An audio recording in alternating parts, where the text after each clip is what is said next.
देखिए, अगर बात की जाए शिक्षा और बेरोजगारी पर, तो वर्तमान सरकार हो या इसके पहले की सरकार हो, देश की सरकार हो या प्रदेश की सरकार हो, किसी का भी ध्यान नहीं जाता है। आज के 2 साल पहले टीजीटी और पीजीटी के लिए विज्ञापन निकलता है, लेकिन अभी तक उसका एक भी नोटिफिकेशन नहीं आता। और वर्तमान आप पिछली बार भी इतनी शांति से रहे हो तो कितना मजा आता। सरकार उसका बोर्ड का गठन कराने में अभी तक असफल है। और वर्तमान के जो हमारे मुख्यमंत्री जी है, वो एक भाषण में कहते, हम लोगों ने सुना था, उस समय बड़ा हम लोगों को ठेस लगा कि कोई स्किल्ड युवा ही नहीं, हम रोजगार किसको दें। मैं बहस है। चलो भाई, देखो अब मैं क्या करता। ये बहस है कि स्किल्ड युवाओं की कमी है। तो मैं बता रहा हूँ आपको, एक प्राइमरी का टीचर यानी कक्षा 5 के बच्चे को पढ़ाने के लिए पहले स्नातक करना पड़ता है, उसके बाद आपको बीएड करना पड़ता है, उसके बाद आपको टेट की परीक्षा पास करनी पड़ती है, उसके बाद सुपर टेट होता है, फिर उसके बाद मेरिट बनती है, उसके बाद जाके फाइनलाइज होता है। और आप और मेरा तो मंत्र है, न खाऊंगा न खाने दूंगा। जब टेट का परीक्षा कराते हैं तो उसमें 22 लाख 23 लाख बच्चे फॉर्म भरते हैं, जिसमें कि लाखों की संख्या में टेट क्वालिफाई करते हैं। मैं सरकार से पूछना चाहता हूं, जो जिम्मेदार लोग हैं, कि आखिर यार आप कौन सा पैमाना बनाना चाहते हैं जिसके पास होने के बाद आप यह मान लेंगे कि जो हमारा युवा है वह स्किल्ड है और आप रोजगार दे सकते हैं। हमारे मेरे लाखों हाथ पैर बगल में बैठा हुआ भाई जेआरएफ क्वालिफाई किया, 2 बार जेआरएफ क्वालिफाई किया है। क्या आप इसको स्किल्ड नहीं मानते हैं? तो आप आपकी जो संस्था है यूजीसी, उसको बंद कर दीजिए, क्योंकि जेआरएफ और नेट का फिर कोई मतलब नहीं रह जाता है। और जेआरएफ क्वालिफाई करने के बाद अगर उसको रोजगार नहीं मिल पा रहा है तो आप किस स्किल्ड की बात करते हैं? मैं तो दोस्तों, हमारा सबसे पहले आप लोग को नमस्कार। हमारी वीडियो वर्तमान सरकार से पूछना चाहता हूँ कि तो यूजी में हम लोग का एकापन है कि ये जो लोग कहते हैं कि हमने शिक्षा को, देखिए स्कूलिंग शिक्षा में विद्रोह होता नहीं। 10 का बच्चा घर गया, सोया, 9 से सुबह 4 बजे तक, शाम को पढ़ा।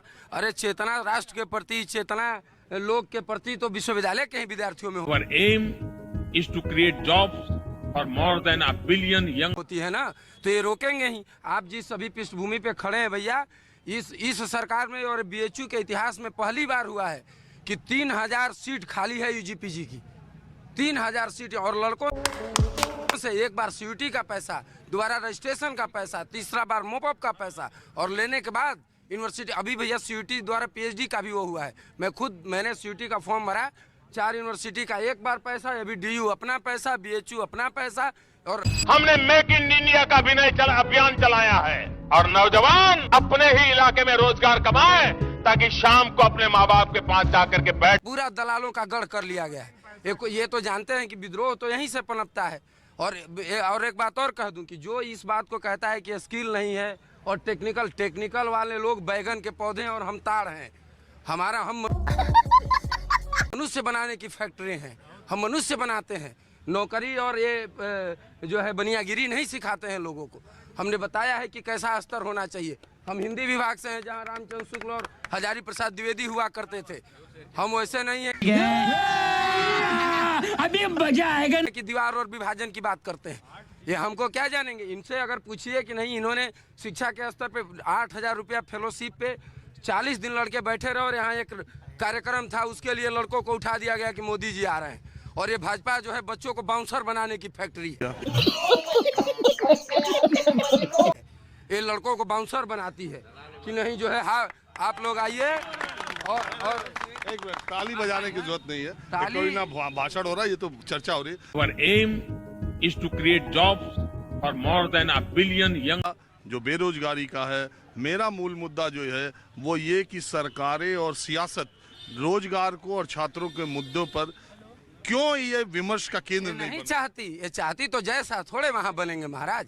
मैं बोलता हूँ अच्छा, मुझे औकात है जैसा नहीं अमित शाह को पढ़ाने की। आए ना बैठे, पीएचडी जेआरएफ तो छोड़ दीजिए, ये महामना की तपोभूमि है, यहाँ से यूजी पीजी किया लड़का, किसी को लोड नहीं लेता है। और प्रधानमंत्री जी को कह रहा हूँ, आए ना बैठे, उनको क्लास कराएगा राजनीति विज्ञान। आपके आशीर्वाद मेरे सराखों पर। वो तो चाहते हैं कि नहीं मुझे ही पढ़ना है, और उदाहरण दे देना है कि कबीर कौन पढ़े लिखे थे। ये जो देश को भ्रम में ढकेलने का एक बड़ा फैक्ट्री तैयार हुआ है। नहीं तो वो कहें, अगर उनको ऐसा लगता है तो किस पार्टी के नेता है? किसी पार्टी के नहीं है, मैं छात्र हूँ, और छात्रों को ये आली रे अंधे है कि हम लोग देख रहे हैं ना। इन्होंने लूटा है। इन्होंने 2 बार 3 बार फी बढ़ाई। इस बार इस वाइस चांसलर ने तीसरी बार यूनिवर्सिटी की फी बढ़ाई 46%। आप नहीं जानते हैं कि तालीम सस्ता होना चाहिए कि महंगा? 3000 लड़कों की सीट उनसे पैसा लेके कैसे खाली रह गया? किसने पूछा इनसे? शिक्षा मंत्री को इस बात का वो लेना। दोस्तों मेरा सबसे पहले आप लोग को नमस्कार मेरी वीडियो को देखने के लिए दोस्तों, क्योंकि आप लोग हमारी वीडियो देखते हैं तो उससे हमारा उत्साह बढ़ता है वीडियो और बनाने के लिए दोस्तों। तो मैं आप लोग को बता देना चाहता हूं कि पीछे आप लोग को वीडियो में दिखा भी चुका हूं कि सरकार से सवाल अगर करते हैं युवा लोग तो उनको लाठी मार कर रोडों पर से भगा दिया जाता है, प्रदर्शन उनको नहीं करने दिया जाता है दोस्तों। इसके वजह से ऐसा लगता है कि हमारे देश में कोई भी दिक्कत नहीं है, कोई भी परेशानी नहीं है, कोई भी बेरोजगारी नहीं है दोस्तों। जब तक लोग प्रदर्शन करेंगे जब उसके बाद ही लोगों को पता चलेगा कि हमारे देश में बेरोजगारी बढ़ती जा रही है। इसलिए युवा रोड पे आ रहे हैं दोस्तों, प्रदर्शन कर रहे हैं, उनको नौकरियां चाहिए। तो दोस्तों इसलिए जो है सरकार उनको खदेड़ देती है, इसलिए किसी को मालूम नहीं पड़ता है कि हमारे देश में बेरोजगारी है कि नहीं है। तो दोस्तों इस वीडियो में आप लोग को देखने को पीछे मिला है कि युवा लड़के किस तरह से, जो लोग ये कहते हैं कि उनमें स्किल नहीं है, जो इतना पढ़ाई करने के बाद भी उनको बोलते हैं कि स्किल नहीं है, हमारे देश के युवा को कोई भी जानकारी नहीं है इसलिए उनको नौकरी नहीं मिल रही। तो क्या आप लोग को भी ऐसा लगता है कि हमारे देश में जो नेता हैं बिना कोई परीक्षा दिए अगर वो नेता बन जाते हैं दोस्तों तो उनके पास बहुत ज़्यादा स्किल है, क्योंकि वो नेता बन गए और बाकी युवा इतने सालों से तैयारी कर रहा है, लेकिन उनको जो नेता लोग बोल के निकल जाते हैं कि उनके पास कोई स्किल नहीं है दोस्तों। तो क्या आप लोग को ऐसा लगता है कि हमारे भारत में जो भी युवा हैं इतने सालों से तैयारी कर रहे हैं, टेट और बीटेक एमटेक, ये सारे तैयारी करने के बाद दोस्तों उनको ये लोग जो स्किल नहीं मानते हैं, जो सो टैलेंट नहीं मानते हैं इनके अंदर कि इनके अंदर कोई टैलेंट है, इसलिए नौकरी इनको नहीं मिल रही है। तो दोस्तों क्या आप लोग को भी ऐसा लगता है कि हमारे देश के युवा को कोई टैलेंट नहीं है दोस्तों, सिर्फ नेताओं में टैलेंट है क्योंकि वो नेता बन जा रहे हैं दोस्तों?